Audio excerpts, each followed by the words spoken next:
Bonjour à tous, j'espère que vous allez bien. Je voulais vous parler aujourd'hui de ces phrases qui détruisent la confiance en soi. Eh bien, au niveau du langage, il y a des phrases qui nous ralentissent et même qui nous stoppent.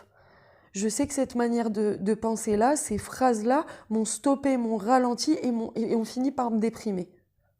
On a beau dire aux gens, ah, je suis quelqu'un d'honnête, ah, moi, je me voile pas la face. Si, on se voile la face.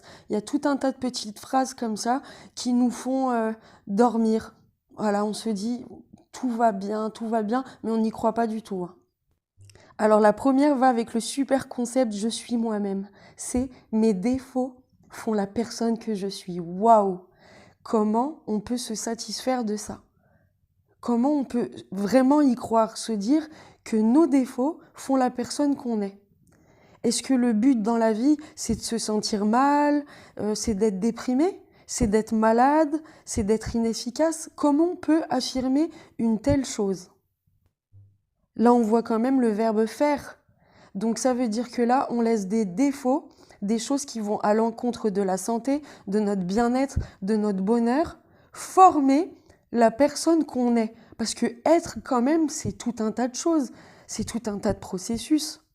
Pour se mentir à soi-même, pour se dire que c'est mignon, oui, mais c'est les défauts qui font la personne que je suis, c'est mignon d'avoir des défauts. Oui, on en a tous des défauts, mais le but, c'est qu'ils ne nous nuisent plus, que ça ne soit pas une seconde nature. Comment j'ai pu me dire un truc comme ça? Mes défauts font la personne que je suis. C'est nos gestes, nos pensées, nos attitudes qui forment la personne qu'on est. Si on se réduit à nos défauts, mais c'est une grande catastrophe, comment on va pouvoir évoluer? On est quelqu'un, par exemple, qui se couche tard ou quelqu'un de nerveux. On va se dire, dans notre barbe comme ça, non, mais je suis comme je suis, mes défauts forment la personne que je suis, j'en ai marre qu'on veuille me changer, oh, j'en ai marre, les autres, les autres. On pousse toujours la faute sur les autres. Cette habitude-là peut nous détruire. Si on nous dit par exemple qu'un aliment ou une attitude est en train de nous détruire à petit feu et que nous, dans notre tête, on se dit oui mais c'est qui je suis. J'aime bien moi crier, enfin du moins c'est mon caractère d'être nerveuse comme ça et plus aucun homme ou plus aucune femme ne va nous supporter. On va s'isoler. Si jamais c'est un aliment qu'on sait pertinemment qu'il est nocif, on va continuer quand même. Parce qu'on a la tête dure, on s'est répété que c'était nos défauts qui formaient la personne qu'on était. Comment on peut évoluer? On peut nous répéter 1000 fois la même chose, on ne changera pas. Cette affirmation-là va avec tout un tas de concepts. Oui, c'est pas les autres qui vont me changer, je fais ce que je veux, je ne vais pas me changer pour un homme, pour une femme, pour un travail, alors que quand on est dans notre lit, en boule, on ne nous voit pas déprimé ou se regarder dans le miroir, ah je me déteste, c'est pas vrai, j'en ai marre, rien ne fonctionne, mais on se remet pas en question, hein. Nos défauts forment la personne qu'on est. Alors si parmi tout ça, on a par malchance l'objectif d'être heureux, en bonne santé, d'être aimé, on n'y arrivera pas. Vu qu'on met en avant nos défauts, et puis surtout pas, il ne faut pas les changer, vu que ça forme qui on est, notre cerveau n'est pas fou, il va nous envoyer tous les signaux possibles et imaginables pour ne pas évoluer. La deuxième affirmation, elle est assez croustillante aussi, c'est « Ah, mais tu sais, tout le monde a des problèmes, hein ». Oui, tout le monde a des problèmes, mais tout le monde aussi a des moments de bonheur. Tout le monde sur cette planète a expérimenté des moments de bonheur. Mais nous, on se ment à nous-mêmes encore une fois. Je me suis menti à moi-même. Oui, mais tout le monde a des problèmes et on laisse passer. On laisse passer et puis on vit avec, hein. À la fin, on vit avec. Et avec ça, on mêle facilement la notion de perfection. Oui, mais tu ne trouveras jamais personne de parfait sur cette terre, hein. Toi, si tu es parfait, dis-le-moi. Il y a une différence entre la perfection et chercher à aller mieux. Quelqu'un tous les jours qui expérimente le bien-être, qui essaye d'aller mieux, qui se dit voilà, ces habitudes-là sont nocives pour moi et mes habitudes forment la personne que je suis. Oui, j'ai des problèmes, mais ces problèmes-là, j'en veux plus. Peut-être que demain, il va y en avoir des nouveaux. On va travailler là-dessus demain. Mais les problèmes d'aujourd'hui, on les regarde en face. Je vais pas me dire, moi, éternellement, tout le monde a des problèmes. On se rassure, en fait, avec les problèmes des autres. Oui, mais tu sais, la vie, c'est pas évident. Oui, mais tu sais, la perfection n'existe pas. C'est du grand n'importe quoi. Ça nous détruit.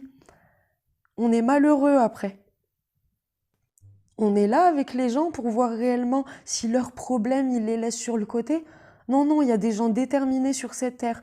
Des gens qui en ont marre d'être malades, des gens qui en ont marre d'être seuls, parce que beaucoup aiment le célibat, mais beaucoup détestent ça. Beaucoup détestent la pauvreté.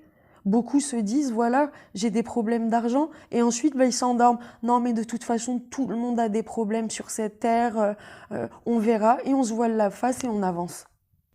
Un matin, on se lève et on n'a pas vécu notre vie, on l'a traversée. Voilà.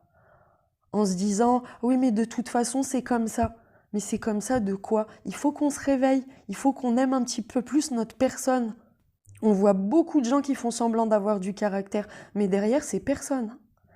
Derrière, c'est des gens qui n'ont pas du tout confiance en eux. La confiance en soi, zéro.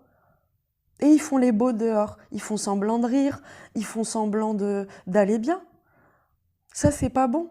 De toute façon, on vit dans une société où la décadence, la pénurie, la maladie, l'absence de bien-être, donc le mal-être, est à la mode. Et on se rassure en regardant quelques reportages. Ah, je suis chanceuse, hein. Je suis chanceuse d'avoir ce que j'ai. Oui, oui, oui, on fait n'importe quoi avec ce qu'on a, on se voile la face et on vit avec nos défauts et après on les met en avant. On met en avant nos manques de connaissances, notre manque de santé, et on est content. C'est bien. Le je suis moi-même, on préfère être nous-mêmes dans la maladie, dans le manque d'efforts, ça c'est très très bien. Je sais que ce genre de phrases ne m'ont pas rendu service du tout, et je sais qu'il y a beaucoup beaucoup de gens qui pensent de cette manière, et ça dure 24 heures après, puis 48, 72, et toute la vie, on la traverse. Je vous souhaite vraiment d'augmenter votre confiance en soi et surtout si vous avez des projets de bien-être, de les prendre au sérieux, vraiment au sérieux. De vous dire que vous n'êtes pas là comme ça par hasard, on n'est pas là comme ça par hasard. Est-ce qu'on est fait réellement pour se voiler la face tout le temps? Se dire demain on verra? La confiance en soi, elle part en vacances et elle revient pas, elle va chez quelqu'un d'autre après. On est bien plus que nos défauts, quand même, faut pas exagérer. On peut apprécier un petit peu nos rêves, se dire voilà, j'ai envie d'être en meilleure santé, j'ai envie d'être moins nerveuse, j'ai envie d'avoir un meilleur diplôme peut-être, j'ai envie de fonder une famille, mais ça peut être pris au sérieux et tous les jours faire un petit peu.